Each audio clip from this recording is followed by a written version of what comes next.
NCERT class 12 maths chapter 2.1 question number 1। तो question है find the principal value of sine inverse minus half. पहले right hand side में देखिए, half किसका value है? साइन 30 का। 30 के प्लेस पर पाई बाई 6 लिख सकते हैं। पाई इक्वल 180 डिग्री, तो 180 बाई 6 इक्वल 30 डिग्री। अब मैथ्स करते हैं। Let y equal sine inverse minus half. Sine inverse को लेफ्ट हैंड साइड में कीजिए। Sine y equal minus half. Next half के प्लेस पर साइन पाई बाई 6 लिख सकते हैं। राइट हैंड साइड में राफ करके रखा है, आप लोग मत कीजिएगा, सिर्फ देखने के लिए है आप लोगों को। तो फिर साइन साइन कैंसिल हो गए, रह गए y equal minus pi by 6। So the range of the principal value branch of sin inverse is minus pi by 2, pi by 2. So the principal value of sin inverse minus half is minus pi by 6. Maths इतना तक ही है, ठीक है। अब एक चीज आप लोग समझ के रखिए, फंक्शन साइन इनवर्स होने से डोमेन फ्रॉम -1 to 1 है और range from minus pi by 2 to pi by 2 है। मीन्स फ्रॉम -1 to 1 में से कोई भी वैल्यू हो, फंक्शन साइन इनवर्स सेटिस्फाई करने के बाद value from minus pi by 2 to pi by 2 के बीच में से ही होगा। सो क्वेश्चन के माइनस हाफ डोमेन -1 और 1 के बीच में से है और minus pi by 6 minus pi by 2 और पाई बाई 2 के बीच में से है, ठीक है। NCERT class 12 maths chapter 2.1 question number 2। तो क्वेश्चन है find the principal value of cos inverse root 3/2। पहले राइट हैंड साइड में देखिए, रूट 3/2 किसका वैल्यू है? कॉस 30 का। 30 के प्लेस पर पाई बाई 6 लिख सकते हैं। पाई इक्वल 180 डिग्री, तो 180 बाई 6 इक्वल 30 डिग्री। तो चलिए अब मैथ्स करते हैं। Let y equal cos inverse root 3/2। Cos inverse को लेफ्ट हैंड साइड पे कीजिए। Cos y equal root 3/2। Next root 3/2 के प्लेस पर कॉस पाई बाई 6 लिख सकते हैं। राइट हैंड साइड में पहले ही राफ किया हुआ है, आप लोग मत कीजिएगा, ठीक है। तो cos y equal cos pi by 6, cos cos cancel हो गए, रह गए y equal pi by 6। So the range of the principal value branch of cos inverse is 0 to pi. So the principal value of cos inverse root 3/2 is pi by 6। Maths इतना तक ही है, ठीक है। अब एक चीज आप लोग समझ लीजिए, फंक्शन cos इनवर्स होने से डोमेन फ्रॉम -1 to 1 है और रेंज फ्रॉम 0 to पाई है।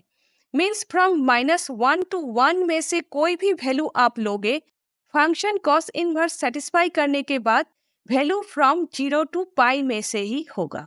क्वेश्चन के रूट 3/2 डोमेन -1 और 1 के बीच में से है और फंक्शन cos इनवर्स सेटिस्फाई करने के बाद पाई बाई 6 0 to पाई के बीच में से है, ठीक है।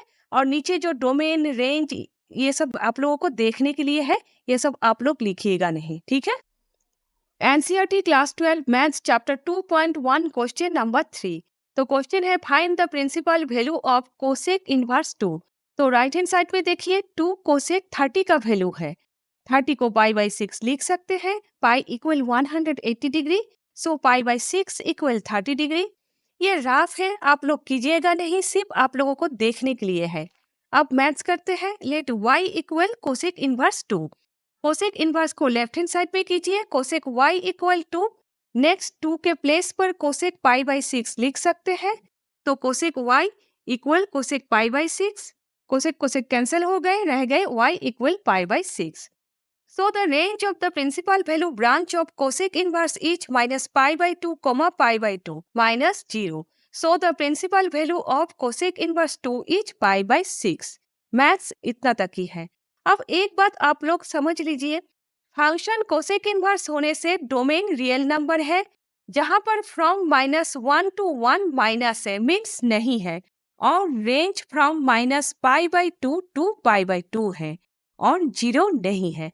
तो क्वेश्चन के कोसेक 2 के 2 जो है वो रियल नंबर के अंदर है और फंक्शन सेटिस्फाई करने के बाद answer pi by 6 minus pi by 2 और पाई बाई 2 के बीच में से है। ये सिर्फ समझने के लिए है और नीचे जो डोमेन रेंज मैंने लिख के रखा है ये सिर्फ आप लोगों को देखने के लिए, ये सब आप लोग लिखिएगा नहीं, ठीक है। NCERT class 12 maths chapter 2.1 question number 4। तो क्वेश्चन है find the principal value of tan inverse minus root 3। तो पहले राइट हैंड साइड में देखिए √3 किसका वैल्यू है 1060 का। 60 के प्लेस पर π/3 लिख सकते हैं। Pi equal 180 degree 10 π/3 equal √3। ये सारे रफ है, आप लोग मत कीजिएगा। अब मैथ्स करते हैं। Let y equal 10 inverse minus √3। 10 को लेफ्ट हैंड साइड में कीजिए। 10y equal minus √3। √3 के प्लेस पर π/3 लिख सकते हैं। तो 10y इक्वल माइनस 10 π/3।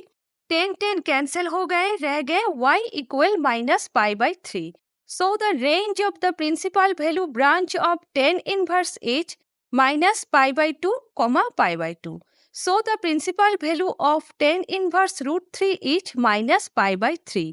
मैथ्स यहाँ तक ही है। अब सिर्फ एक बात आप लोग समझ लीजिए, फंक्शन 10 इनवर्स होने से डोमेन रियल नंबर R है और रेंज फ्रॉम माइनस π/2 टू π/2 है। यहाँ √3 रियल नंबर के अंदर है और फंक्शन 10 इनवर्स सेटिस्फाई करने के बाद वैल्यू माइनस π/3 माइनस π/2 और π/2 के बीच में से है। ठीक है, तो नीचे मैंने जो डोमेन रेंज फंक्शन ये सारे लिखा है, ये सिर्फ आप लोगों को देखने के लिए, आप लोग मत लिखिएगा। ठीक है। NCERT class 12 maths chapter 2.1 question number 5। तो क्वेश्चन है find the principal value of cos inverse minus half. तो पहले राइट हैंड साइड में देखिए कॉस इनवर्स का वैल्यू माइनस हाफ है।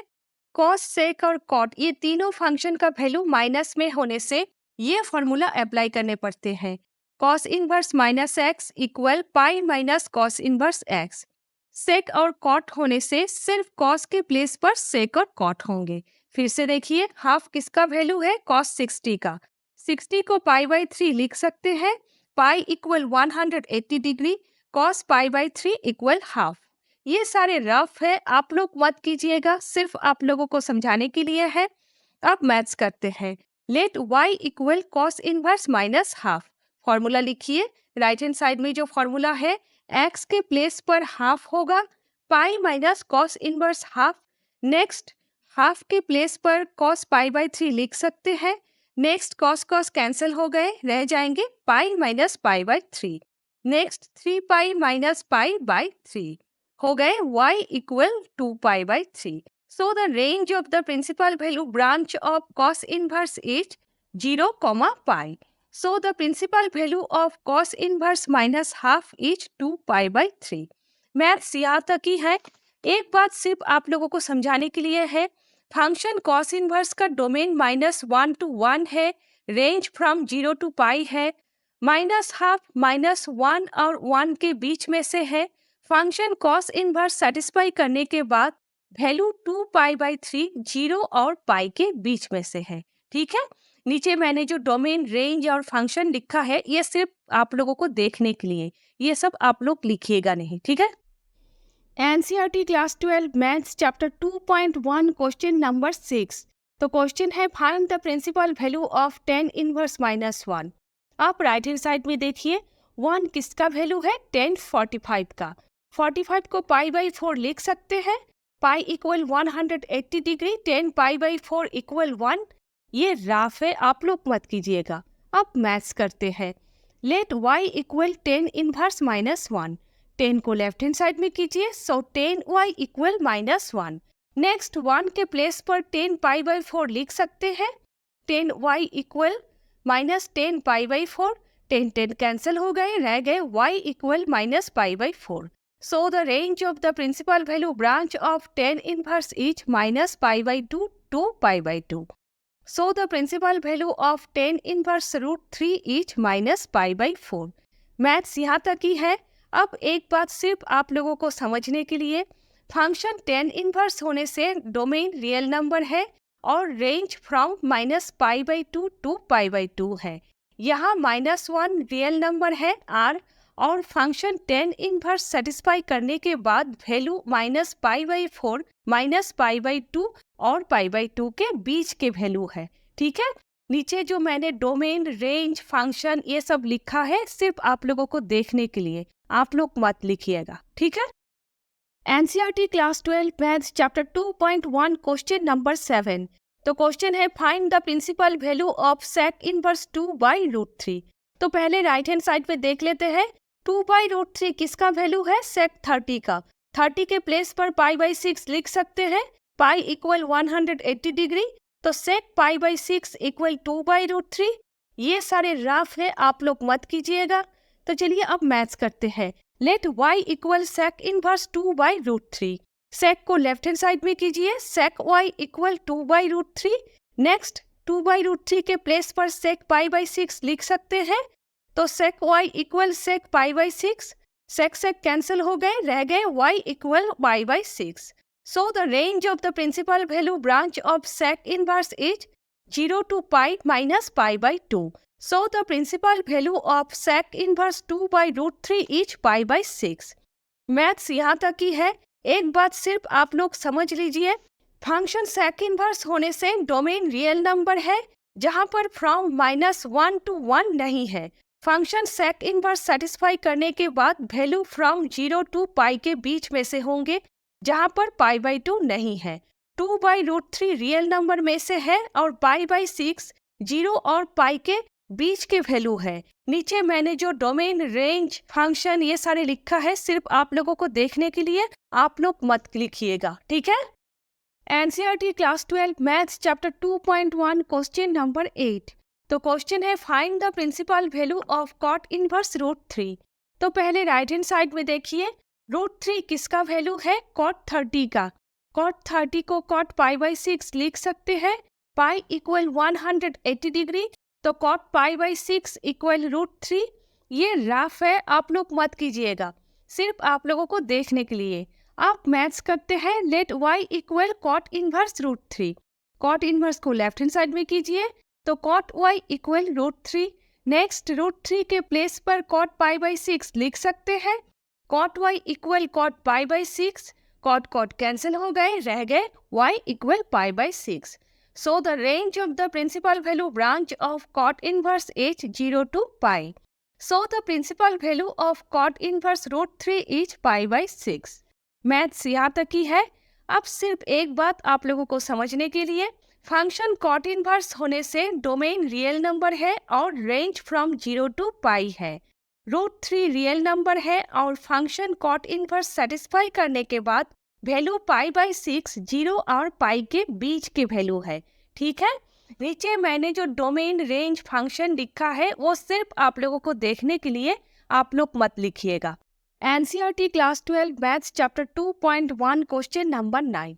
तो क्वेश्चन है find the principal value of cos inverse -1/√2। तो पहले राइट हैंड साइड में देखिए, कॉस इनवर्स का वैल्यू -1/√2 है।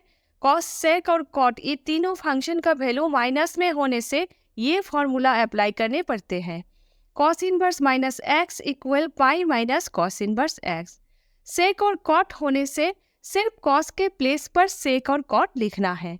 फिर से देखिए, 1/√2 किसका वैल्यू है, कॉस 45 का।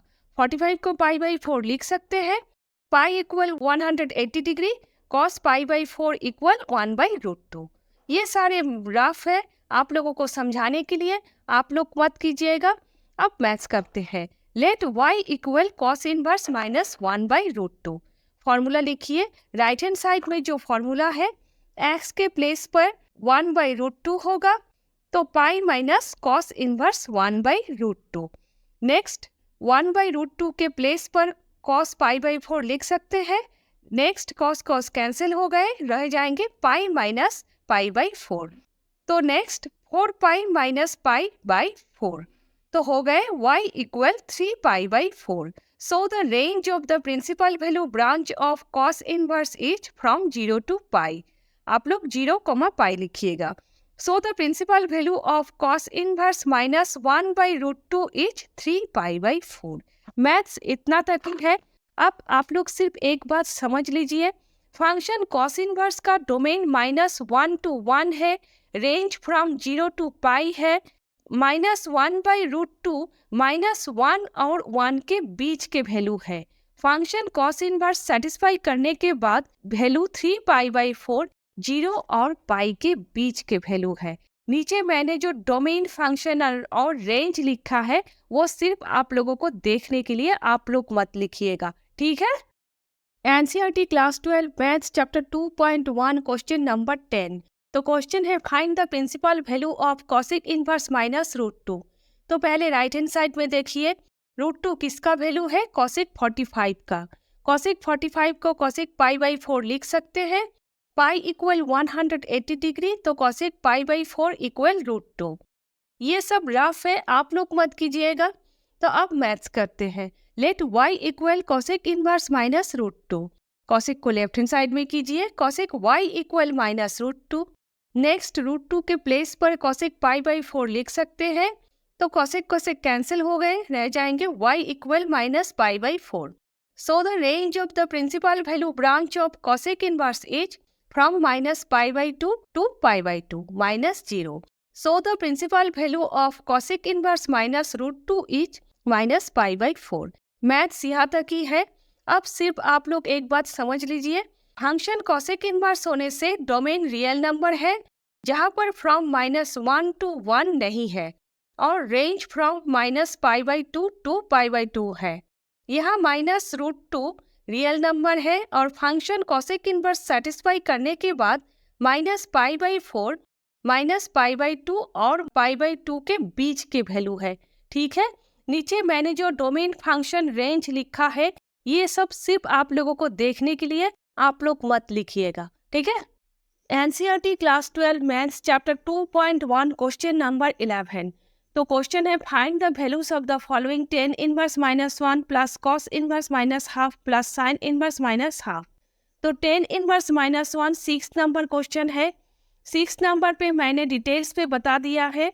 तो tan इनवर्स -1 का वैल्यू -π/4 है। cos इनवर्स -1/2 5 नंबर क्वेश्चन है, वहाँ पर मैंने डिटेल्स पे बता दिया है। cos इनवर्स -1/2 का वैल्यू 2π/3 है। sin इनवर्स -1/2 1 नंबर क्वेश्चन है, आप लोग एक्सरसाइज 2.1 के 1 नंबर वीडियो देख लीजिएगा। sin इनवर्स -1/2 का वैल्यू -π/6 है। तो tan inverse -1 plus cos inverse -1/2 plus sin inverse -1/2 का वैल्यू पुट कीजिए, -π/4 प्लस 2π/3 माइनस π/6। तो 4, 3, 6 का एलसीएम 12 है। तो फिर 3π प्लस 8π माइनस 2π/12। तो 8π प्लस 3π इक्वल 11π, 11π माइनस 2π इक्वल 9π/12। 3 से 9 को डिवाइड किया, 3π, 12 को किया 4, सो 3π/4। तो वैल्यू है 3π/4। साइड में जो मैंने रफ किया है वो सब आप लोग मत कीजिएगा, वो सब सिर्फ आप लोगों को देखने के लिए है, ठीक है। NCERT class 12 maths chapter 2.1 question number 12। तो क्वेश्चन है find the values of the following cos inverse half plus 2 sin inverse half. तो let y equal cos inverse half. cos को लेफ्ट हैंड साइड में कीजिए, cos y equal half. Next half के place पर cos π/3 लिख सकते हैं। Right hand side में देखिए cos 60 equal half, so cos π/3 equal half. तो नेक्स्ट cos कैंसिल हो गए, रह जाएंगे y equal π/3। Next y equal sine inverse half. Sine को लेफ्ट हैंड साइड में कीजिए, sine y equal half. Half के प्लेस पर π/6 लिख सकते हैं, sine 30 equal half, so sine π/6 equal half. Sine sine cancel हो गए, रह जाएंगे y इक्वल π/6। तो cos inverse half plus 2 sign inverse half, value put कीजिए, π/3 प्लस 2 इंटू π/6। 2 से 6 को डिवाइड करके π/3। तो नेक्स्ट π/3 प्लस π/3, तो 2π/3। तो वैल्यू है 2π/3, ठीक है। Chapter 2.1 question number 13। तो क्वेश्चन है if sine inverse -1/2 equal y then ABCD which option is true. तो ऑलरेडी आप लोग कर चुके हो, फंक्शन साइन इनवर्स होने से डोमेन फ्रॉम -1 to 1 है और रेंज फ्रॉम -π/2 टू π/2 है। So option B is correct, y is greater than और इक्वल टू -π/2 और लेस देन और इक्वल टू π/2, ठीक है। NCERT class 12 maths chapter 2.1 question number 14।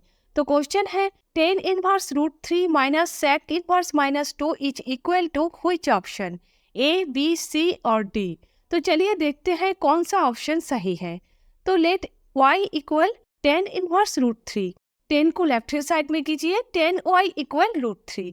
Next root 3 के प्लेस पर पाई बाई 3 लिख सकते हैं क्योंकि 60 इक्वल रूट 3, 60 को पाई बाई 3 लिख सकते हैं।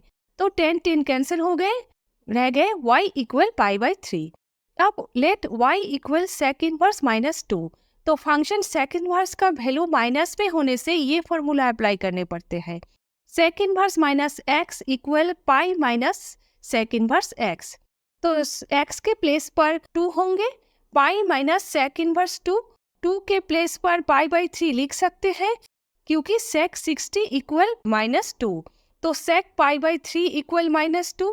नेक्स्ट सेक सेक कैंसिल हो गए, रह जाएंगे पाई माइनस पाई बाई 3। तो 3 pi minus pi by 3 equal 2 pi by 3। तो 10 इनवर्स रूट 3 का value pi by 3 minus sec inverse minus 2 का value 2 pi by 3। Pi by 3 minus 2 pi by 3 equal minus pi by 3। तो option B is correct, minus pi by 3। ठीक है।